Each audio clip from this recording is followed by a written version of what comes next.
When was the last time you watched a U.S. Open where the crowd was actively trying to destroy a player's mental state? Because that is exactly what happened at Shinnecock Hills this week, and 9 of the biggest names in golf never even made it to the first tee.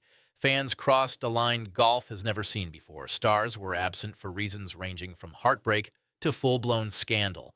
And behind the scenes, the tour's biggest names are openly declaring war on the organization that writes their checks. This wasn't just a U.S. Open. This was every crack in professional golf splitting open all in 1 week. If you think the sport is heading toward a breaking point, drop your thoughts in the comments, because by the end of this video, you might be surprised how close that point actually is. Subscribe if you're new. Now let's start with the 9 names who never showed up to Shinnecock and the reasons why. Shinnecock Hills is not just another golf course. It is the one venue in America that has a history of breaking things. Tournaments, reputations, and careers. In 2004, the greens got so out of control that the USGA had to water them mid-round during a Sunday final. Players were 5-putting. The course had essentially become unplayable. In 2018, Phil Mickelson hit a moving ball on purpose on national television, just to make a point about how far the setup had gone. Every time the U.S. Open comes to Shinnecock, something cracks, and 2026 was not going to be any different. But this year, the cracks were already forming before a single shot was hit. The USGA quietly postponed their decade-long golf ball rollback plan just days before the tournament, backing down under intense pressure from players and manufacturers. The organization that governs the rules of golf blinked publicly. So when the world's best players arrived at Shinnecock this week, they weren't just preparing for a tough course. They were walking into a pressure cooker that was already at full heat, and 9 of them never even got through the door. Marco Penge had already earned his spot the right way, climbing inside the world's top 50 and locking in his Shinnecock exemption. Then in November 2025, a viral infection left him dealing with ongoing ear, neck, and nervous system problems. A sinus infection triggered vertigo symptoms just before the PGA Championship. By June 9th, the world number 48 made the call to withdraw. In his own words, "My health is the #1 priority until I get to the bottom of this." Tony Finau's absence stings differently. He had played 33 consecutive major championships, a streak dating back to the 2017 Open Championship. That streak ended not through injury, but through 2 strokes on a Tuesday in Ohio during final qualifying. 2 strokes, nearly a decade of consistency, gone. Max Homa came even closer. He made it all the way to a playoff during Canadian qualifying, carrying his own bag for all 36 holes. On the first playoff hole, he faced a 12-foot putt to stay alive. It lipped out. That was it. Phil Mickelson's absence carries a different weight entirely. He stepped away before the Masters, citing a family health matter. Then came reports of an alleged incident involving a female employee at his Southern California club, which his team called a misunderstanding. On top of that, his 5-year exemption from his 2021 PGA Championship win has now expired. The only major Mickelson has never won is the U.S. Open, where he has finished runner-up 6 times. Tiger Woods will miss his 8th consecutive major championship. His absence traces back to a rollover crash in Jupiter, Florida in March, followed by a DUI arrest and a not guilty plea. Woods entered a treatment program in Switzerland before being spotted back in Florida recently. Since his 2021 car crash, he has completed just 2 majors from start to finish. Sergio Garcia's story is brutal in its simplicity. He played 25 consecutive U.S. Opens.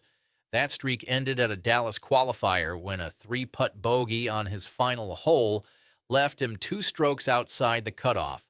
1 bad putt, 25 years over. Thomas Dietrich made multiple qualifying attempts and fell short each time. Rasmus Højgaard was sidelined by injury, while his brother Nikolai qualified and played at Shinnecock without him. And then there is Eugenio Chacarra. He advanced into a 6-for-1 playoff for the final alternate spot and then left the property to catch a flight to Europe. He voluntarily walked away from his own chance at a U.S. Open. His reasoning was calculated. A stronger finish on the DP World Tour would better secure his PGA Tour card. But the image of a player choosing a flight over Shinnecock tells you something about where priorities are shifting in professional golf. 9 names, 9 different stories, but every single one of them points to the same thing. The sport is under pressure from every direction. And the players who did make it to Shinnecock, they walked straight into something nobody was prepared for. Wyndham Clark stood on the first tee of the final round of the U.S. Open, leading the tournament, one of the best players in the world on the biggest stage in golf. And before he even swung a club, someone in the crowd shouted, "Crash and burn!" That was just the opening line. As Clark made his way through the round, fans cheered his bad shots. They roared when his putts missed. When his approach at the 4th hole finished near a garbage can, one spectator barked, "Just like your game, trash." When he pulled off an incredible scrambling par save on the same hole, the applause was so thin you could count it on one hand. This was not heckling. This was a coordinated attempt by a crowd to break a man's concentration in real time. At the United States Open Championship, it got serious enough that Clark's sports psychologist, Julie Elliott, briefly left the course. The woman he had worked with since 2022, the person credited with helping rebuild his mental foundation, could not stay on the grounds. Analyst Brandel Chambly called it the worst treatment he had ever seen an American receive on American soil. Scotty Scheffler, who was paired with Clark that day, said simply, "The crowd was tough today. New Yorkers are tough, tough people." Clark never cracked. He buried a 52-foot lag putt on the 72nd hole, finished 4 under par, and won by 1 shot over Sam Burns. Afterward, he said, "Man, they definitely didn't want me to win." He won anyway. Now, here is what I want to know from you, and this is a genuine question. Do you think what those fans did crossed a line, or is that kind of atmosphere just part of what makes major championship golf compelling? Drop your answer in the comments because the responses on this one are going to be interesting. And if you have not subscribed yet, this is the kind of coverage we bring every single week. Hit that button so you do not miss what is coming next. Because what happened inside the ropes at Shinnecock was only half the story. The other half was playing out in press conferences, player meetings, and boardrooms, and it involves the future of the entire PGA Tour. While Clark was battling a hostile crowd inside the ropes, something equally significant was happening outside them. PGA Tour CEO Brian Rolapp has been quietly building a plan to restructure professional golf from the ground up. And at Shinnecock this week, the players finally said what they actually think about it. The proposal is called a 2-tier system. Think of it like the Premier League splitting into 2 divisions and go out the Nordboa, except the players do not get a vote on which division they land in. Track 1 gets the biggest events, the biggest fields, the biggest prize money. Track 2 gets what Rory McIlroy called, in his exact words, a glorified Corn Ferry event. That quote alone tells you everything about the mood in the locker room. McIlroy went further. He pointed directly at the Canadian Open, a tournament with a national title on the line, a tournament he has won twice, as an event that could be pushed down to Track 2 if its sponsor does not commit $30 million. I just think there are going to be certain events that might lose their stature, he said. And that is the tough thing. He is not alone. Jack Nicklaus, 18 major championships, the greatest golfer who ever lived, publicly stated he is not in favor of what the tour is currently doing. "I want to sit down with Brian and have that conversation," Nicklaus said. "I hate to see tournaments bunched together with too many big events too close. That is going to be a problem." When Rory McIlroy and Jack Nicklaus are standing on the same side of an argument against tour leadership, that is not a minor disagreement. That is a signal. What makes this even more significant is the timing. LIV Golf, the Saudi-backed rival league that forced the PGA Tour to dramatically increase prize money and restructure its schedule in the first place, is now struggling to find funding after the Saudis announced they were pulling their investment. The threat that caused all of this chaos is fading, and now the tour is pushing through its most dramatic structural changes at exactly the moment when the pressure to do so has actually reduced. McIlroy captured that contradiction perfectly. The way the tour was before LIV came along was actually pretty good, he said. It was a pretty good structure, and everything sort of worked pretty well. So the question now sitting over professional golf is uncomfortable but unavoidable. Was the two-tier system built to make the sport better, or was it built to consolidate power at the top while the rest of the field gets left behind? The players know the answer they believe, and they are no longer keeping it quiet. So you have a crowd that crossed every line of decency. You have the tour's biggest stars openly challenging their own organization. And then there is the third institution sitting at the center of all of this, the USGA, the body that runs the U.S. Open, the body that sets the rules of the game itself. And this week at Shinnecock, they blinked too. For nearly a decade, the USGA had been pushing a golf ball rollback, a new testing standard designed to reduce average drive distances for elite players by 13 to 15 yards. It was supposed to begin in 2028. It was supposed to be the USGA's defining statement on the modern game. Then, on Wednesday, being the week of the U.S. Open at a press conference at Shinnecock Hills, they quietly pushed it back to 2030 with language about reconsidering alternative approaches. In plain terms, players pushed back hard enough, and the governing body of golf folded. This matters beyond the technical details of golf ball specifications.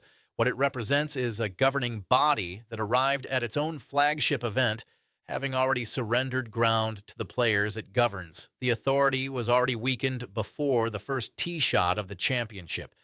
And yet, and this is the part that gets overlooked, the USGA actually got the course set up right this week. Shinnecock played tough but fair. Good shots were rewarded, bad ones were punished. The greens did not spiral out of control the way they did in 2004 and 2018. For once, the championship itself was not the controversy, but that almost made it worse, because when the golf course is fine and the tournament still generates this much chaos from the galleries, from the locker room, from the boardroom, it tells you the problems are no longer about course setup or weather or pin positions. The problems are structural, and they are everywhere simultaneously. Three institutions, three separate crises, 1 week, one golf course on the eastern tip of Long Island holding all of it together, which brings us to the one man who walked through all of it and came out the other side holding the trophy. Wyndham Clark is not the easiest person to root for. He has snapped a driver at the PGA Championship. He damaged a locker at last year's U.S. Open in a moment of frustration that earned him a suspension from Oakmont. He has made uncomfortable comments at the Masters Par 3 contest. He has weighed in on Brooks Koepka's return to the PGA Tour with a skepticism that felt poorly timed. He is, by every measure, a complicated figure in a sport that tends to reward composure and punish friction. But here is what else is true about Wyndham Clark. He lost his mother. He has spoken openly about the mental health struggles that followed, with a frankness that professional golf does not always welcome or reward. He has spent years working with sports psychologist Julie Ellian, rebuilding something inside himself that grief had taken apart. And on Sunday at Shinnecock, with thousands of people willing him to fail on every single shot, that rebuilt foundation held. Every missed putt drew a roar. Every errant shot got a celebration. The crowd gave him nothing, not a courtesy clap, not a moment of silence, not a single gesture of basic sportsmanship. And Clark answered every single one of them with golf. He reached the 72nd hole, needing to get up and down. He rolled a 52-foot lag putt to within inches of the hole, made the par, finished 4 under, 1 shot clear of Sam Burns. When it was over, he said, "The first one was amazing, and this one seems even better. After such a sour taste last year, to have some redemption and win this again, it's almost surreal." Sports builds many kinds of champions. The ones who win cleanly and gracefully, the ones who overcome injury or circumstance. But every so often it builds something rarer, A person who walks into a room that does not want them there and wins anyway. That is what Shinnecock gave us in 2026. Not a clean story, not a comfortable one, but an honest one. And honestly, that might be the most fitting ending to the most chaotic week professional golf has seen in years. A U.S. Open where 9 major names never made it through the door. A crowd that tried to dismantle a champion one hole at a time. A governing body that folded on a decade-long rule before the first shot was even struck. And a group of the sport's biggest stars publicly telling their own tour, this direction is wrong. That was not a golf tournament. That was a stress test. And professional golf failed it in almost every category simultaneously. The course held up. Everything around it did not. The players know the answer they believe, and they are no longer keeping it quiet. So you have a crowd that crossed every line of decency. You have the tour's biggest stars openly challenging their own organization. And then there is the third institution sitting at the center of all of this, the USGA, the body that runs the U.S. Open, the body that sets the rules of the game itself. And this week at Shinnecock, they blinked too. For nearly a decade, the USGA had been pushing a golf ball rollback, a new testing standard designed to reduce average drive distances for elite players by 13 to 15 yards. It was supposed to begin in 2028. It was supposed to be the USGA's defining statement on the modern game. Then on Wednesday, the week of the U.S. Open, at a press conference at Shinnecock Hills, they quietly pushed it back to 2030, with language about reconsidering alternative approaches. In plain terms, players pushed back hard enough, and the governing body of golf folded. This matters beyond the technical details of golf ball specifications. What it represents is a governing body that arrived at its own flagship event, having already surrendered ground to the players it governs. The authority was already weakened before the first tee shot of the championship. And yet, and this is the part that gets overlooked, the USGA actually got the course set up right this week. Shinnecock played tough but fair. Good shots were rewarded, bad ones were punished. The greens did not spiral out of control the way they did in 2004 and 2018. For once, the championship itself was not the controversy, but that almost made it worse. Because when the golf course is fine and the tournament still generates this much chaos, from the galleries, from the locker room, from the boardroom, it tells you the problems are no longer about course setup or weather or pin positions. The problems are structural, and they are everywhere simultaneously. 3 institutions, 3 separate crises. 1 week, 1 golf course on the eastern tip of Long Island holding all of it together, which brings us to the one man who walked through all of it and came out the other side holding the trophy. Wyndham Clark is not the easiest person to root for. He has snapped a driver at the PGA Championship. He damaged a locker at last year's U.S. Open in a moment of frustration that earned him a suspension from Oakmont. He has made uncomfortable comments at the Masters Par 3 contest. He has weighed in on Brooks Koepka's return to the PGA Tour with a skepticism that felt poorly timed. He is, by every measure, a complicated figure in a sport that tends to reward composure and punish friction. But here is what else is true about Wyndham Clark. Now, here is what makes this moment genuinely interesting. The PGA Tour is about to announce the full details of its 2-tier restructure at the Travelers Championship. The players are already on record against it. The sponsors are nervous. And the one rival league that forced all of these changes in the first place is running out of money. Golf is at a crossroads, and the direction it takes in the next 12 months will define the sport for the next decade. Here is what I want to know from you, and I am genuinely curious about this. Where in the world are you watching from? Drop your city and country in the comments right now, because this channel has viewers from places that genuinely surprise me every single week, and I want to know who is actually out there following professional golf at this level. And while you are down there, do you think the PGA Tour's 2-tier system is going to save the sport or slowly kill it? That debate is about to get very loud very fast, and I want your take before it does. If this video gave you something to think about, subscribe. We cover the stories that go deeper than the leaderboard. Every single week, Shinnecock 2026 will be remembered. The only question is whether the people running this sport will learn anything from it.